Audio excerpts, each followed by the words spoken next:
My name is Kruse, and I have the privilege of serving as the Zoo Miami director. I had previously been here from 2003 to 2011 as the assistant director, but primarily on the business operations side.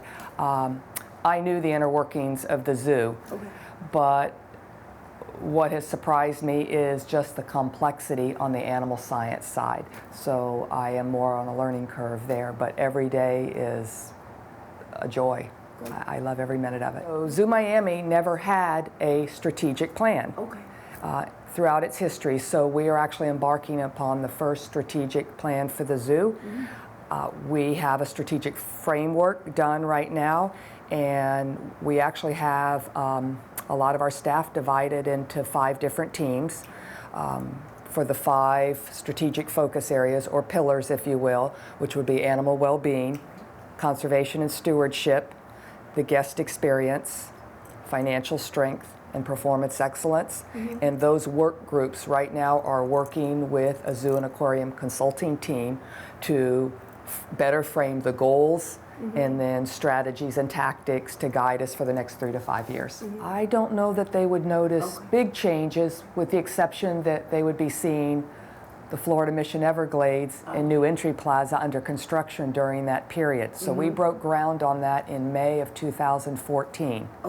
We just opened phase 1, which is the new beautiful entry plaza on July 15th of this year. So that is like the in-your-face wow of the zoo right now.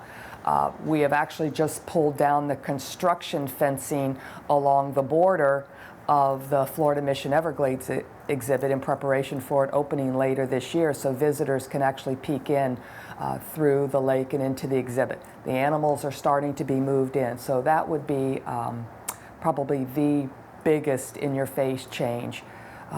We're continuing to do other little subtle changes that I just put under the category of facelifts in the zoo. Replacing a lot of the aged infrastructure, the old fencing, stumble fencing that's in front of a lot of the zoos to make it more aesthetically pleasing and safer for guests. You probably know that we got the 2 golden girl African elephants from the Virginia Zoo this past May. We welcomed them to be with our 2 elderly girls, so those are now the Miami 4 golden girls. So that's providing them a better experience here at Zoo Miami, sort of retiring here in Miami. All good accredited zoos and aquariums at the end of the day are conservation organizations. So all the animals that are here at Zoo Miami have a purpose. So aside from being ambassadors for their wild cousins, of the approximately 400 species of animals that we hold, several hundred of them are threatened, vulnerable in the wild, and we actually have over 70 endangered or critically endangered species here at Zoo Miami. We are working with the Association of Zoos and Aquariums under a new initiative called SAFE. It's Saving Animals from Extinction. And it's a pilot to concentrate on those species throughout the world that if we put our collective resources together, working as zoos and aquariums in partnership with NGOs throughout the world, that we are focusing on those species that have the greatest opportunity to survive. Zoo Miami is the most tropical zoo in the continental United States, and that puts us in a unique position to work with tropical and subtropical species. So that will be our strength, and that's the greatest role we can play in working with endangered species. So we don't exhibit at this point polar bears, penguin, cold climate species. Other zoos and aquariums can provide better homes and environments for those. So we're able to have species like elephants. We have both Asian and African elephants. Here, they can be outdoor year-round. Certainly African and Asian elephants, which we have both. You know the pressures about poaching. The loss of 96 elephants a day are killed because of the ivory trade. And they cannot reproduce fast enough to replace the species. So the loss of elephants is a very real possibility on this earth.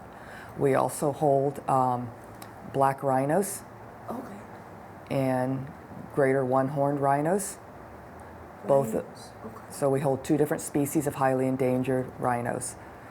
We also know that poaching for their horns is critically endangered are all rhino species. So we work with 2 of those species.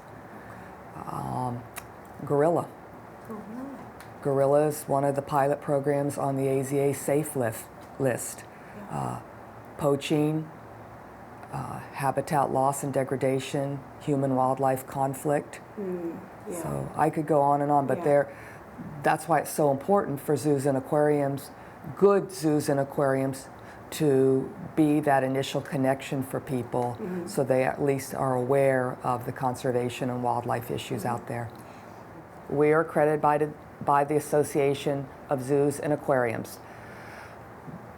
That is a list of only about 280 zoos and aquariums in the world that belong to AZA. There are counterparts for European zoos, but the zoos and aquariums that belong to AZA, which is the American-based accrediting organization, are held to the highest standards of animal care, welfare, conservation, safety, security, a number of standards that we have to get accredited on every 5 years. So out of probably almost 3,000 organizations, companies, individuals that are licensed to exhibit animals, only 280 or so are actually accredited, meeting that higher standard for conservation, animal care, and welfare. And so that has been a problem optically out there when people that are concerned about animal rights and animal welfare, I can understand that. You can see holders of animals that are put in deplorable condition, but that's why it's important to separate accredited zoos and aquariums doing great work out there. That being said, that is our greatest source of resources to make sure you are benchmarking against the best. So the zoo and aquarium industry is very collegial. Nobody is in competition. We all have that higher purpose of animal care, welfare, and conservation of endangered species, so everyone is more than willing to share information. So there's publications, there's seminars, there's professional development opportunities that we take advantage of. I don't know. Here at Zoo Miami, we are the 5th largest zoo in the U.S. So I think Zoo Miami's challenge is not to get bigger. We're already 327 developed acres. It's to get better and make better use of our space for the care of the animals. Trends in zoos and aquariums are immersive, naturalistic, mixed species exhibits that speak to not only the medical well-being of an animal, the health, but the social health and mental health too. So we just need to get better and continue to improve a lot of our exhibits and just make them state of the art. And that's why you work with a lot of other zoos and aquariums to emulate or model after them. So elephants, highly intelligent, as we know. And emotional. And emotional. Even more than their dad. So, right. Is that true? Elephants cannot be kept in a solitary situation. The standard is 3 or more elephants together, so they have that social well-being and interaction. One reason that Virginia Zoo, having just 2 elderly girls, and we had 2 elderly girls because we lost our male a number of years ago, so it was in the best interest for them, being in a colder climate, and they did not have the space to make that painful decision because these 2 elephants, Lisa and Sita, were beloved at the Virginia Zoo. So to let them come down here, give companionship to our 2 elders, that was the right thing for both zoos to do. So we modified our exhibit to make sure we had adequate space to house them and that they have lots of opportunities for social interaction. You also, just like your own pet and like us, we like puzzles, toys, games. Animals in the zoo get something called enrichment.